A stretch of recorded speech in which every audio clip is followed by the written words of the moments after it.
welcome to Premier League Primetime. And this is the last show for about a week and a half because everyone else is gone, but the host is still here.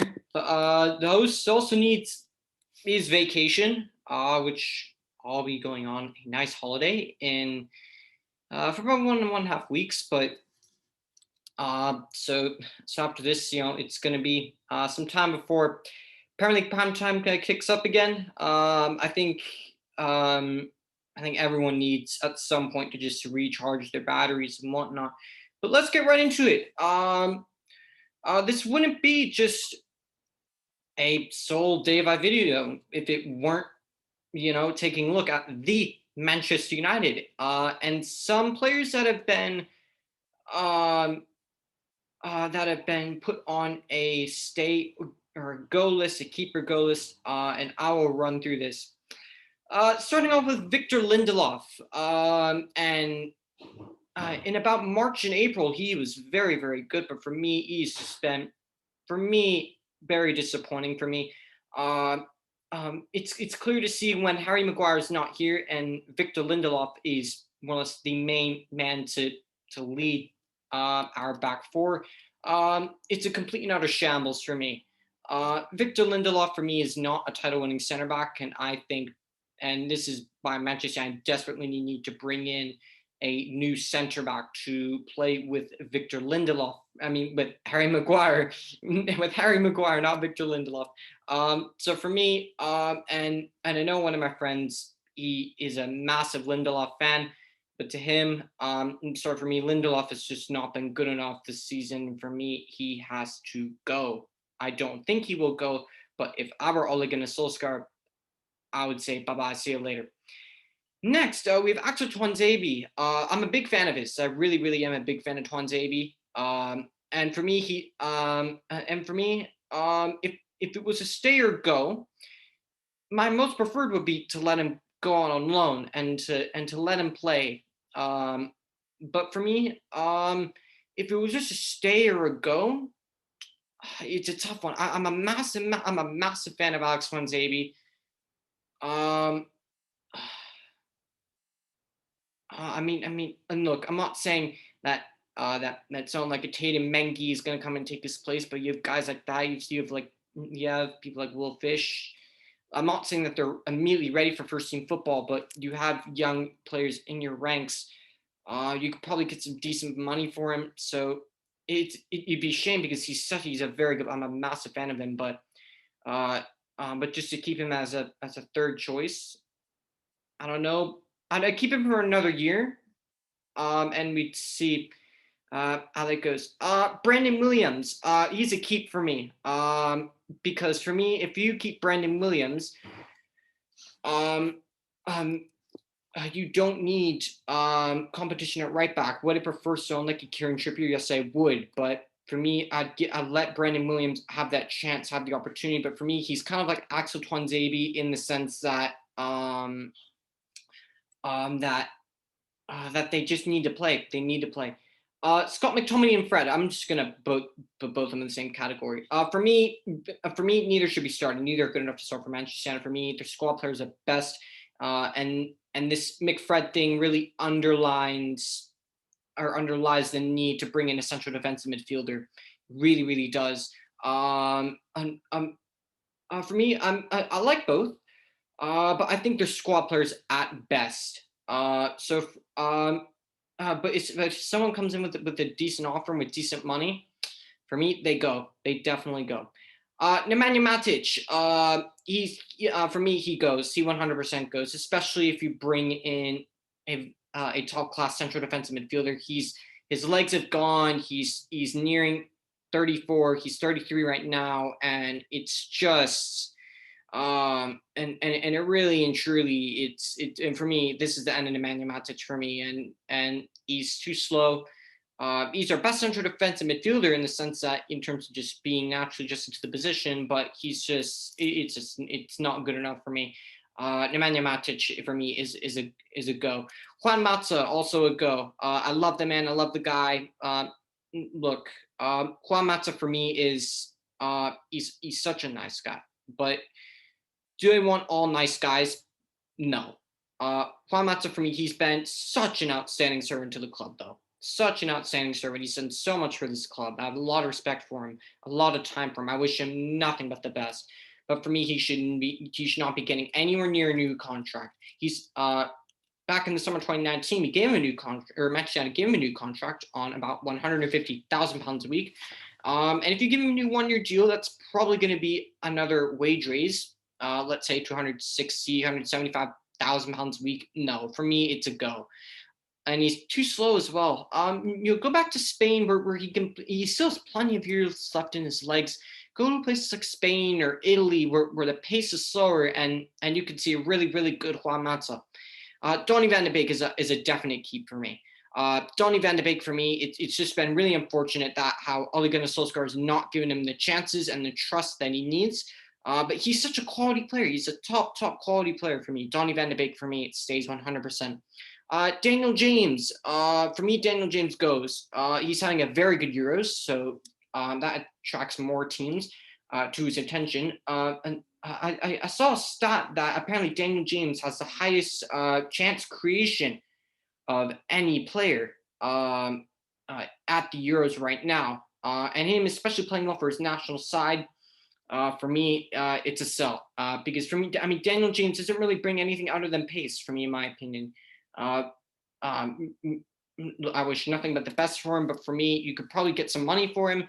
So and you'll make a profit regardless. £50 million for Daniel James was for me a steal, because now looking at his euro value, you can sell that at a pretty high price compared to what in 20, 25, maybe even £30 million you can sell Dan James for. And for me, it's a go. Anthony Martial, and I would not be opposed to getting rid of him, especially if a team came in with a very good offer. I would not be opposed to selling Anthony Martial at all, not one bit. For me, Anthony Martial, I love him. I'm a big fan of Anthony Martial. For me, he's a keep for me because he brings depth up front. First of all, so if Henderson Cavani gets injured, which he definitely will next season, you will need someone. And Anthony Martial, he's on a long-term contract, so he will be there. And also, £250,000 a week. I don't think any team in the world is going to get near those wages. So for me, Anthony Martial, I'm a big fan of him. I'll give him another year to see what he can do. Ole Gunnar Solskjaer, in or out? And for me, in terms of the men that are out there, for me, Ole Gunnar Solskjaer out. Will he get sacked? No. Does he deserve to get sacked? No. Still got second in the league regardless, but for me, it's just not good enough. And looking at the guy and looking at someone like a Zinedine Zidane who's out there, who's a very, very progressive playing or style of football. He won 3 Champions Leagues in a row with an ever-aging Real Madrid side. And for me, it'd be no-brainer to bring in Zinedine Zidane. Paul Pogba would definitely sign a new contract because his dream of playing for Real Madrid, it was always because of Zinedine Zidane. And Rafael Varane, someone like that, of that stature, would follow. And just up-and-coming players would dream to play for Zinedine Zidane. And for me, I just think Zinedine Zidane would offer a bigger proposition than Ole Gunnar Solskjaer for me. So for me, it's a no-brainer. If Zinedine Zidane marched into Woodward's office and said, "I'm ready to sign a contract right now," for me, if I'm sorry, but Ole Gunnar Solskjaer, he would go. The Loney's enigma. And this is and for me, I'll say this right now: all three sell, and sell. Diogo Dalot, for me, he's been very good at AC Milan, but for me, there's money you can make. About 15-20 million pounds. Take the money and go. Andreas Pereira, for me, he just doesn't have a future at Manchester United. He just doesn't now anymore. And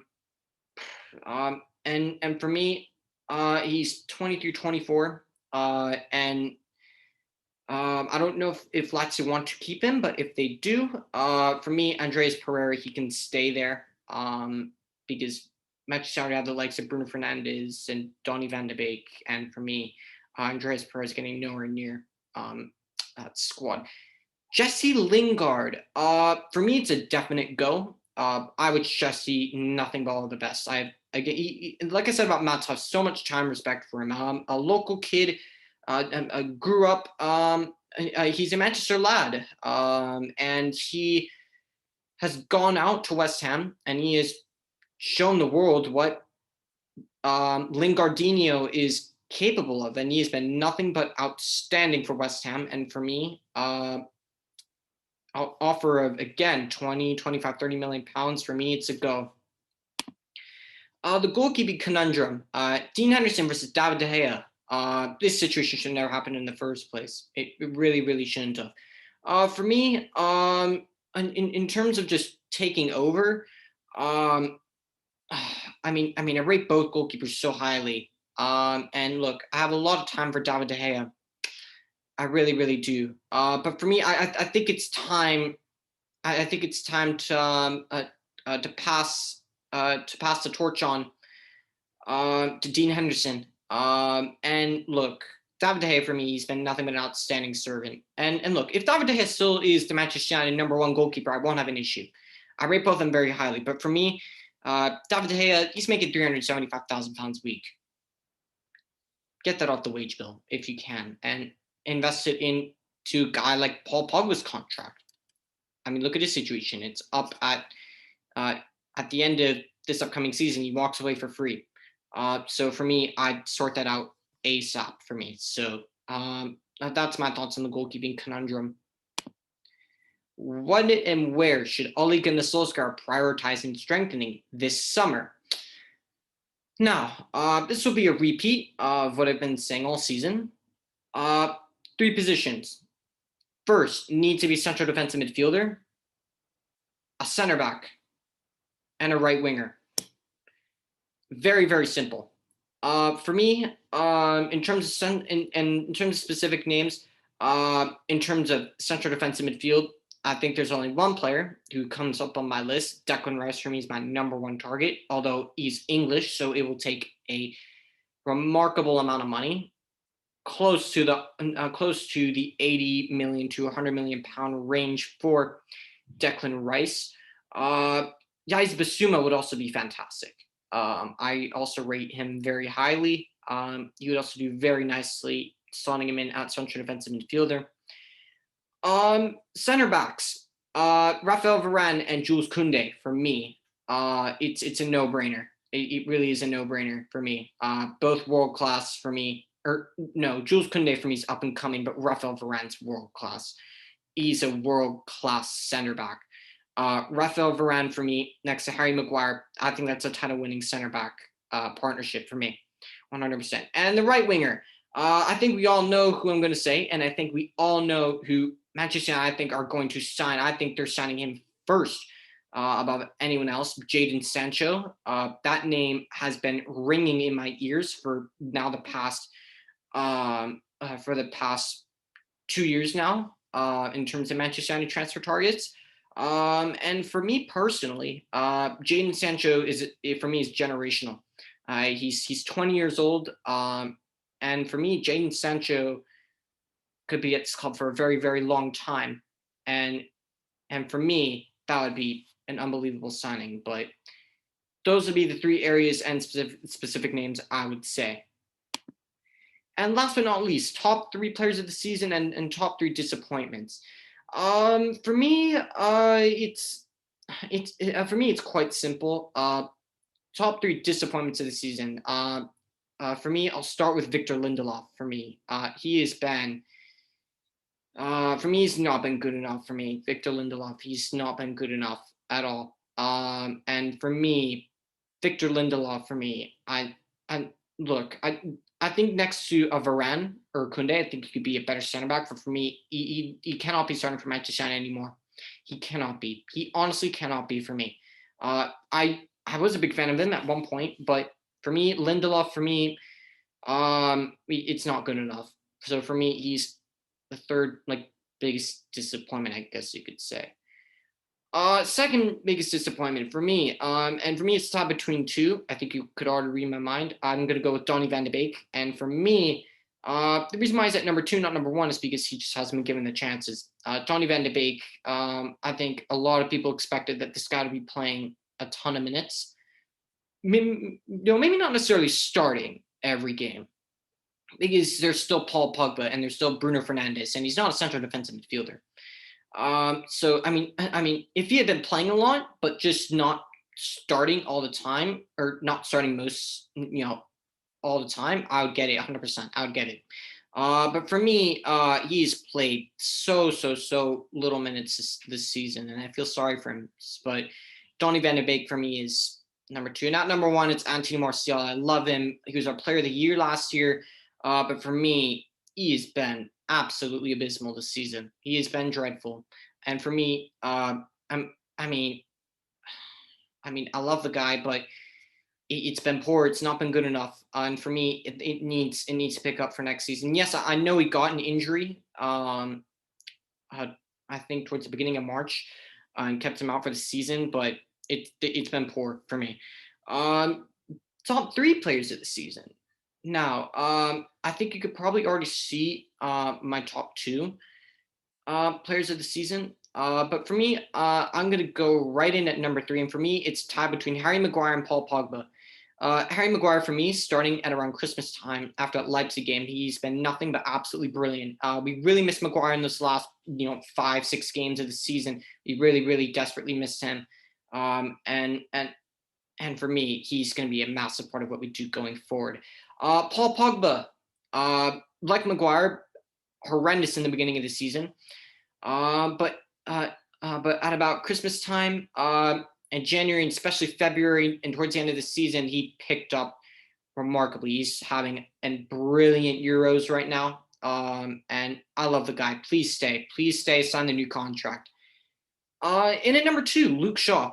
And Luke Shaw, how many times have I said it? How many times have I said Luke Shaw is the best left back in the Premier League?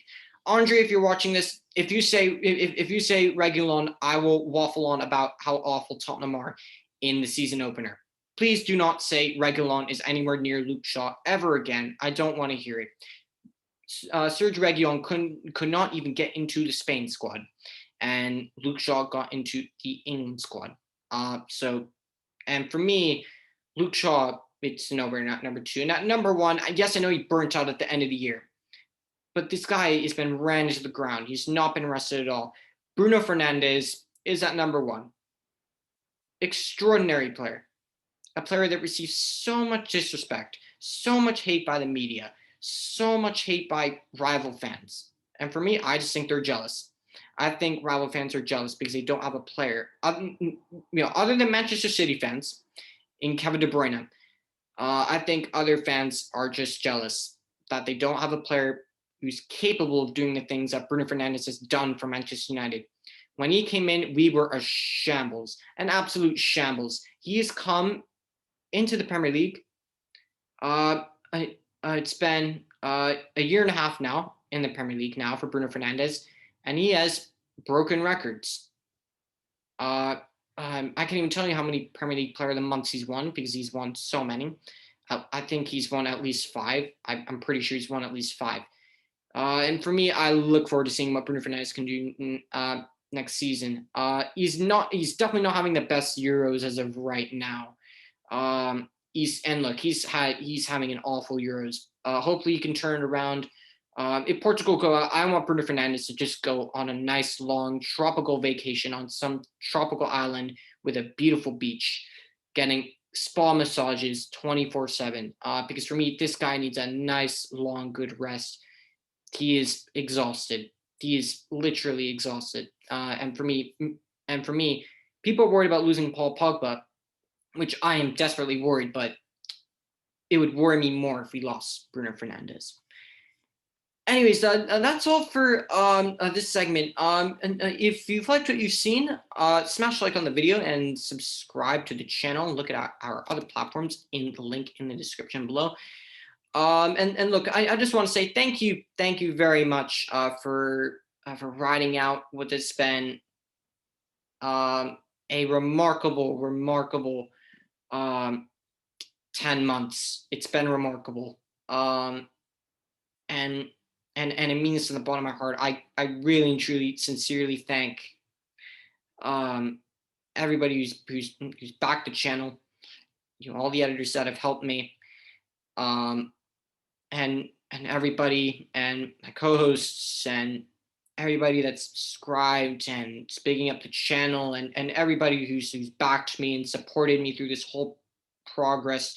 And as I say all the time, something that I know Troops doesn't like to hear, but for me, other than overcomplicating things, I mean, do that sometimes anyways. But other than that, I mean, I'm a host version of Mikel Arteta. I'm young. I'm still learning. I'm learning every day. I'm learning new things every day, and and I cannot wait to be back again. Next season. Um, and look, it's been an absolute blast. This is not goodbye. This is a see you later. And wherever you're watching this in the world, have a great day / evening.